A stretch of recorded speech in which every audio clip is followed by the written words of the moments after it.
What's the significance of 11, 11, 11?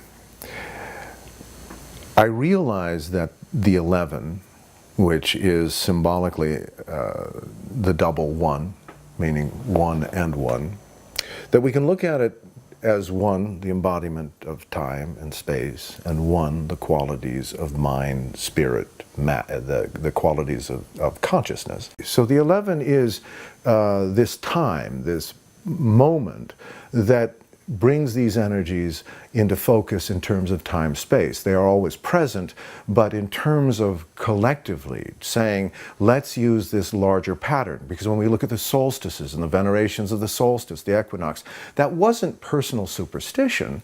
That was much more about understanding that, like the seasons, and we know from the Farmer's Almanac, there are more propitious times to plant a seed, and it will follow the course of the moon. That's the same thing with certain dates. They are more propitious seed dates.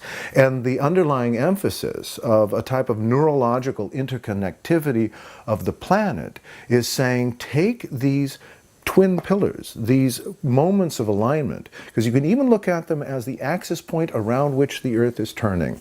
It says usually we are following the outer motion of the turn and change of days. But when we find the one, when we stand erect, when we find that sense that we hold a unique center, the other qualities of turning can be that which take the seed of our central experience, plant it into that soil, and from the turning motion then, that is a natural evolutionary process. So I see 11, 11, 11 as a remarkable time for the celestial gardeners, which the alchemists used to call themselves, of consciousness, meaning that we are planting the seeds of human potentiality, not as something or another thing, but really as an energetic emphasis that says this is a seed intention.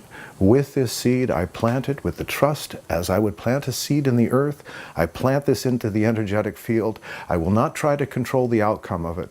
I will allow it to grow, to open, to radiate, to create a greater growing field of resonance.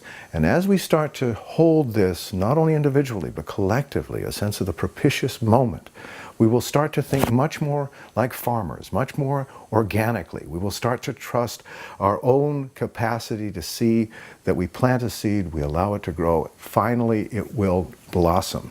And I feel that we're planting seeds that are tending toward the blossom. And that the blossom is when each of us surrender to the possibility that we're more beautiful than we think. And it's not a big thing we're trying to do any more than we tried to go through puberty. It's we're trying to find our way. We're trying to say, what if? And that is the basis of all creative, imaginative, and loving acts. And if I were the earth, and if I were the heavens, I would say, darling, all I want is you to understand that this is a relationship. It's about being worthy of each other. I give you everything. And if you plant seeds of worthiness, a sense of possibility, I will grow that too. But since I expect relationship, I won't grow it unless you plant those seeds. So on 11, 11, 11, plant the seed.